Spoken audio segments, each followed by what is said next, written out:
Greetings, YouTubians, and welcome back to Wayne's Sharp World, where it is time to take a look at more brand new CJRB knives. And what we have here in this pouch is the CJRB cord. And what we have in this other pouch is the CJRB cord. Yes, same model, a few different variants, and two of them are right here on this table. Now, before I go any further into this review, I'd like to thank you guys for tuning in today. If you like what you see, please do me a huge favor, hit that subscribe button, follow along, and I will continue to bring you the content. Now let's take a look at some overall specs on these knives right here. We have an overall length of 8.19 inches, a blade length coming in at 3.47 inches with a blade thickness at 130 thousandths, so a tad thicker than your average blade stock. We have a blade material of AR RPM 9 steel, a drop point style blade with a flat grind, a handle length coming in at 4.72 inches, and a handle thickness that does vary from model to model. On the G10 and micarta versions, you have a handle thickness at 460 thousandths, and on the stainless steel model, you have a handle thickness at 425 thousandths. Now, at the end of the day, that does not add up to much. As you can see there, it's barely noticeable. You may feel a very slight difference, but what you're feeling in terms of difference is more the actual cutout on the steel and the actual thickness. But both are very close in terms of thickness. Handle material, as I said, you have G10 option, you have a micarta option that's not pictured, as well as this kind of skeletonized stainless steel variant. Button locks on all of them for the locking mechanism, and they have a user of a right or left hand tip-up carry, which is always nice. The weight.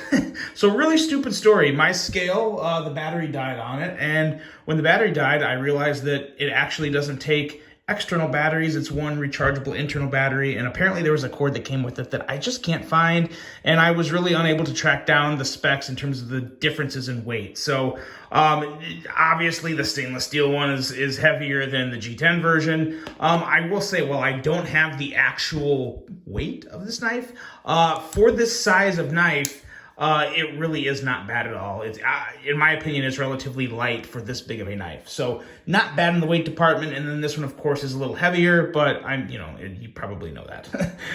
Price, we are coming in. So the links below, again, the little disclaimer, and the links below in this video, it's going to take you to the Artisan Cutlery site where they are $71.99. But if you want to save a little, you can hop on over to some other retailers like Blade HQ, Knife Center, other places, and buy them from there. They're going to be running about $60-ish, $60 or maybe a little over $60 at most retailers. So you can save about $10 if you don't use the links in my video. Sorry, it just is what it is, but I want to be open and honest with you guys. If you do use my links, you kind of, I get a little cut. So that's that. Take it for what it's worth. Let's get back to these knives and let's do some size comparisons. Just for sizing purposes, let's get rid of the stainless steel one for a second and use just the G10 variant. And we will throw some knives up here and see how they look compared to some other popular budget knives. Let's start off with CJRB's other hits, because this one right here, the CJRB Echo, whoo, boy.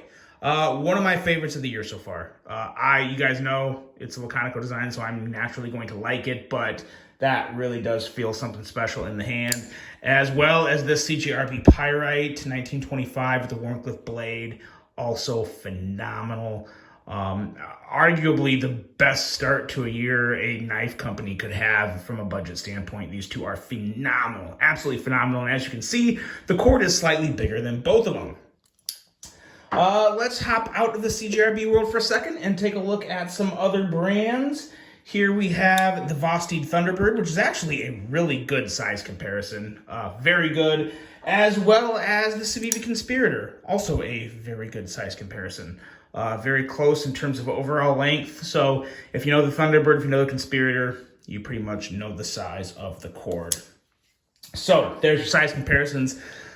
Now, as you guys saw in the thumbnail, we may have a problem with one of these.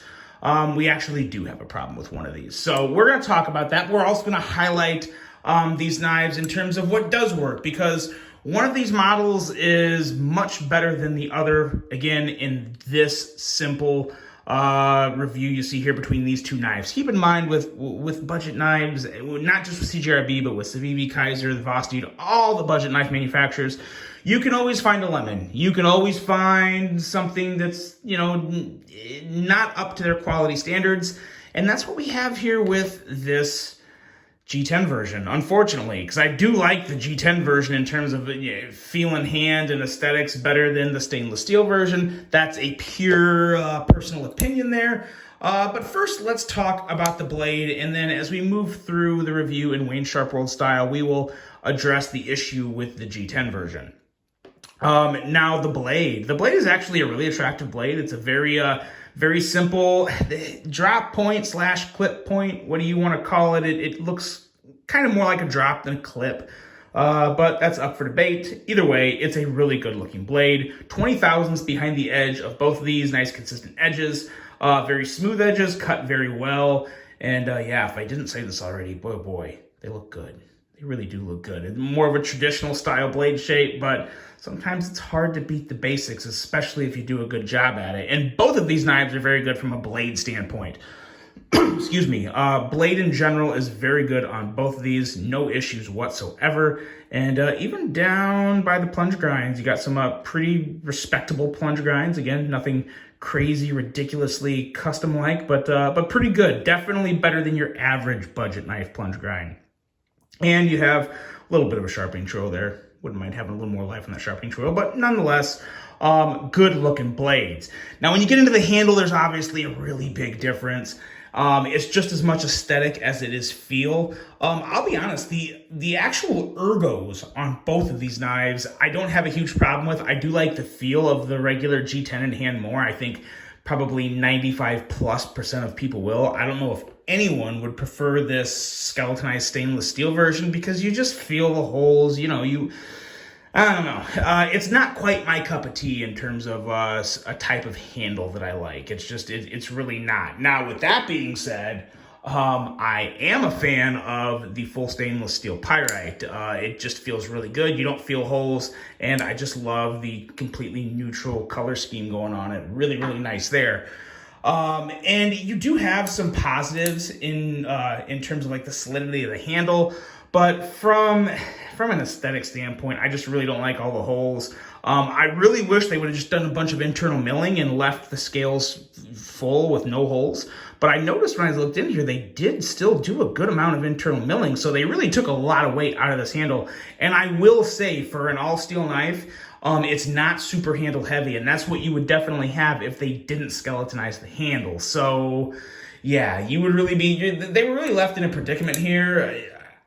It's kind of whatever. Some people are going to like it. I think most people are going to prefer micarta or G10. Let me know. Would anyone out there actually prefer this skeletonized stainless steel handle over the G10 or the micarta handle? I'm very curious to know how many people would actually prefer this over this. But after that, you get into a lot of your basic CJRB stuff. You got your regular clips here, which CJRB's clips are okay. They're nothing special, but they're simple. They're not too obnoxious. They carry well, they work well. It's hard to really knock them, but again, they're very budgety, but it is what it is. This is a budget knife. When it comes to the actual action, that's where we have a real problem here. But first, let's highlight the knife that has good action. Now, I'm not gonna say all the good things about this and just lightly moonlight around this. We'll talk heavily about this and why there's a real problem there. But the action on the cord, this is more like the action I remember from SHOT Show. Very nice detent, not the best detent ever on a button lock, but plenty good enough. Reverse flicks very well, and thumb flicks very well. Detent feels solid, especially for a button lock. I have no issue with the action on this knife. This is very nice, especially for a bigger blade. Sometimes bigger blades can cause not necessarily issues, but sometimes big blades just take away from the nice, snappy, smooth action. And that's just kind of the nature of a bigger blade, but you don't have that with this. For a relatively big blade, it does still have smooth, pretty snappy action that I find completely satisfying and very nice. No issues with the action whatsoever. And it's good to go. Now, that's this model. And now I will give CJRB some credit here because this is just proof that they're not they're not cherry picking the best models they have or the best production samples they have. They're literally taking boxes off a shelf and shipping them to me. So I do commend them for that. They could very easily make sure they send me the best ones for your guys' viewing pleasure, but you know, they're not doing that. So I applaud them for one, just doing that in general, but then also not being afraid and being confident in their own quality. But again, what we have here is a lemon. Why do I say that? Because of that. Why did it do that? Because of this. That is what we call a bad detent. Very bad detent. Now, you will have this from time to time with a button lock. Sometimes there could be numerous issues. Now, can I still flip it out? Yes, I can. It's just a much softer detent. And when you go to do like the thumb flick, you'll kind of feel that tolerance there, and you can still kick it out pretty good, actually. The thumb flipping action is still pretty good, but the middle finger flicking action can be tough because like right there, like it's literally, well, look at my middle finger here. It like dug in there because it got caught and it's literally stuck. I cannot get it out. I am literally, look at that indentation in my finger from how hard I pushed. There's just an issue with this. So, it wouldn't really be fair for me to judge my complete opinion of this model off just this knife when I have handled this one that's great, as well as, gosh, 4 or 5 other CJRB models already this year that have been absolutely phenomenal, from the Echo to the Pyrite to the Accelerator, 2 Echoes. So, I mean, this is just kind of, you know, this is a one-off lemon. You won't have them all the time, but you will have them from time to time. And that's just what it is. I'm going to send this back to CJRB to let them look at it. I'm not going to necessarily expect one back since they sent it to me in support of my channel and to give my opinion of the knife. My overall opinion of the design and the model in general is very good. I really do like it. It's a rather basic design, but it when executed properly, like this model here, it is very nice. It feels good in hand. At least, like I said, the G10 I think feels really good in hand. Really like the weight. I really like everything about this G10 version, which tells me I would like the micarta version just as much. As you just don't want to get one with the bad detent there. That's a big issue.